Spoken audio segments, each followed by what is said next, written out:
Y'all, it's your boy Heaven Hollywood back on the IE Network, and this is the Heaven Hollywood Report, and let's get to it. Yeah, I'm definitely convinced.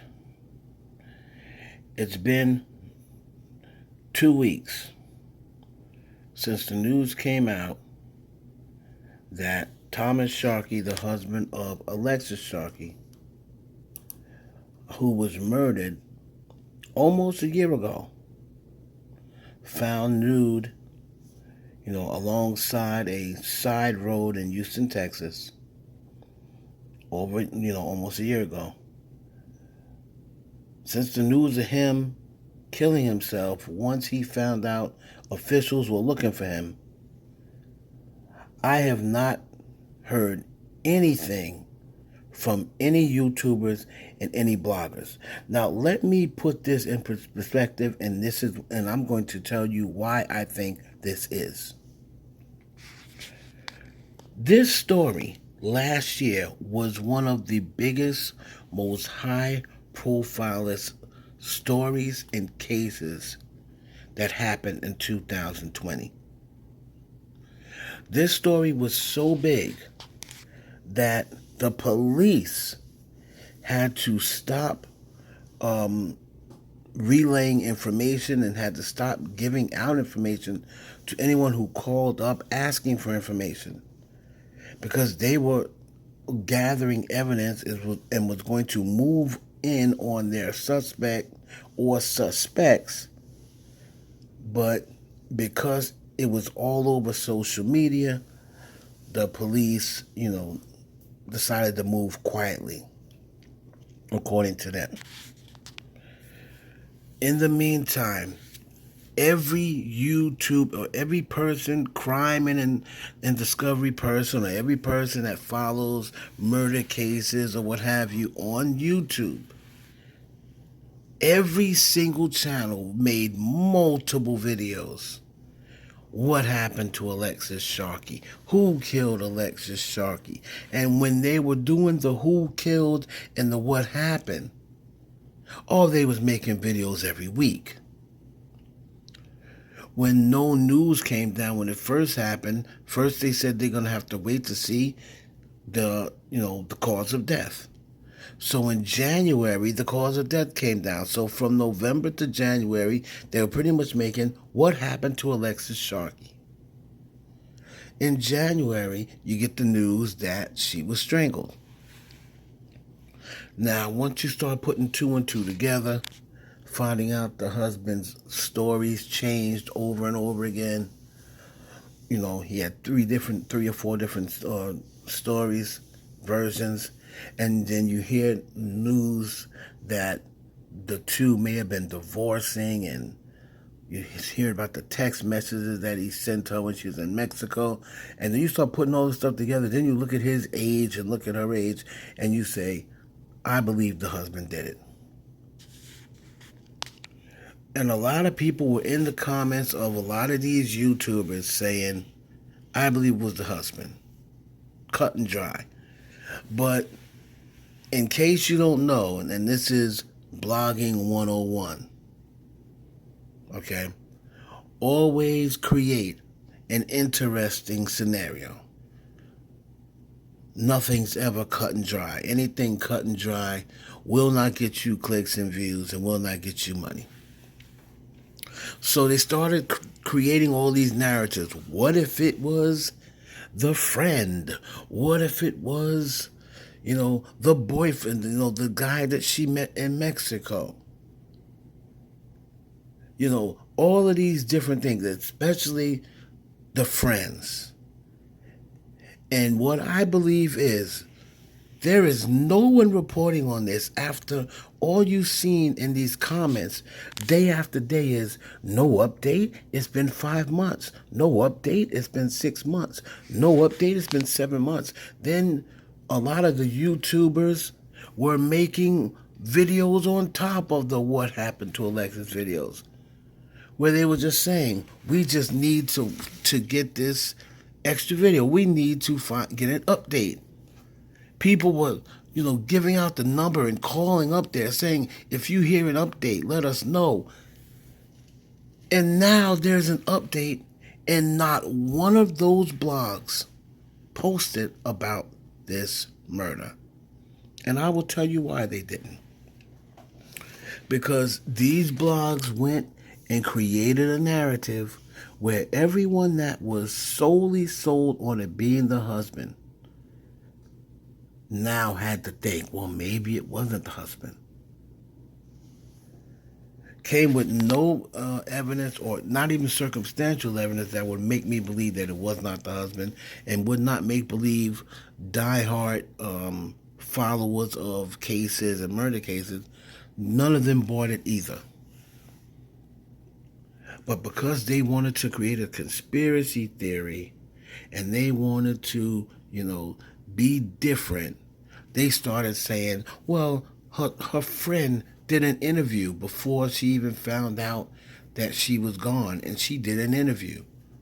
And she tried to look like Meghan Markle. They created this unrealistic scenario because of something that her friend Tanya, allegedly did that had nothing to do with her. They said, oh yeah, she got surgery. It must be her. She did an interview before his time. It must be her. She looked in the camera and smirked and called Alexis a social media influencer when she knew Alexis hated that. You're talking to her best friend. You're talking about her best friend.